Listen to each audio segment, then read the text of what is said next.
À 8h49, on va parler de la rentrée scolaire qui approche à grands pas et qui est au cœur des annonces gouvernementales. Bonjour Stéphane Audebeau. Bonjour. Merci d'être avec nous. Vous êtes enseignant de sciences économiques et sociales et co-secrétaire académique du SNES-FSU, le syndicat du second degré.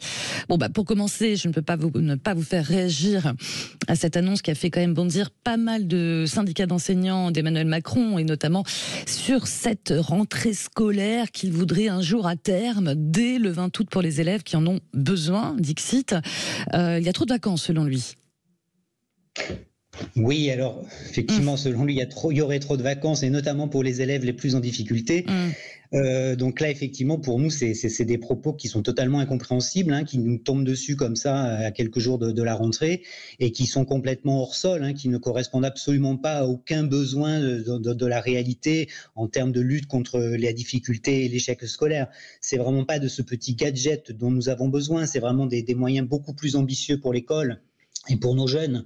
Donc là, effectivement, en plus, c'est un aspect complètement punitif pour un certain nombre d'élèves qui va complètement désorganiser en plus la vie de famille et la vie des vacances. Enfin, ça, c'est totalement incompréhensible. Vous dites qu'il faudrait des moyens beaucoup plus ambitieux pour nos élèves. Qu'est-ce que vous attendez justement de votre nouveau ministre de l'Éducation nationale, Gabriel Attal? C'est quoi les mesures les plus ambitieuses ici et maintenant? Alors, de notre ministre, mais d'ailleurs lequel Est-ce que maintenant notre super ministre, ça sera Monsieur Macron, ou est-ce qu'on continue à s'adresser à Monsieur Attal? C'est vrai que c'est lui qui a été intervenu avant Gabriel Attal. Tout à fait. Donc là, effectivement, c'est même un peu inquiétant en matière de dialogue social avec les organisations syndicales. Mais bon.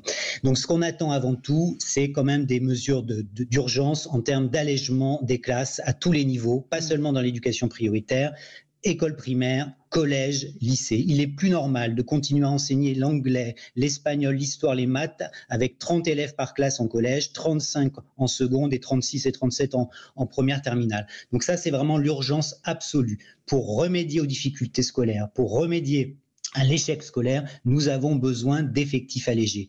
Le deuxième point, c'est nous attendons toujours la revalorisation historique qu'il nous avait promis, que nous n'avons pas vu venir, des métiers de l'éducation nationale. Donc ça, effectivement, c'est une urgence pour mettre un terme à la crise de recrutement que nous continuons à vivre. Et cette année encore, il y a 1841 postes au concours qui n'ont pas été pourvus.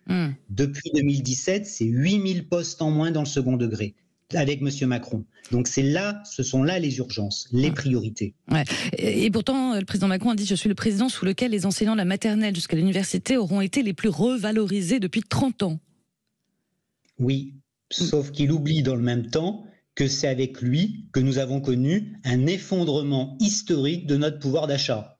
Jamais, du fait de l'importance de l'inflation depuis 2 ans, jamais le pouvoir d'achat des fonctionnaires et des enseignants n'a été aussi bas, aussi faible. Donc là, effectivement, il augmente de 1,5% cette année la valeur du point d'indice des fonctionnaires, quand l'inflation est de 4,5%. Au moment où, effectivement, il y a 20 ans, il n'y avait pas autant d'inflation. Donc forcément, le pouvoir d'achat baissait nettement moins. Donc là, il y a vraiment une urgence, parce que justement, cette petite revalorisation qu'il a mis en place ne permet pas de rompre le manque d'attractivité de nos professions. Oui, vous parliez de manque d'attractivité. Alors justement, la question qui se pose pour beaucoup de parents aussi, à 15 jours de la rentrée, est-ce qu'il y aura un prof devant tous les élèves à la rentrée, comme l'avait promis Emmanuel Macron ? Comme tous les ans, c'est pas nouveau, effectivement, comme tous les ans, nous savons qu'à la rentrée, il y a des enseignants qui vont manquer dans certaines classes. On a des chiffres, on sait dans quel secteur, dans quelle matière?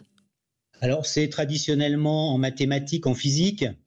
Mais ça correspond, dans le second degré, ça peut correspondre à n'importe quelle discipline, parce que ce sont des petits blocs d'heures, ce qu'on appelle des blocs de moyens provisoires, de 3 heures, 6 heures, 9 heures, qui n'ont pas été affectés au niveau de personnel, donc ils seront affectés dans le courant de la semaine de la rentrée ou la semaine suivante.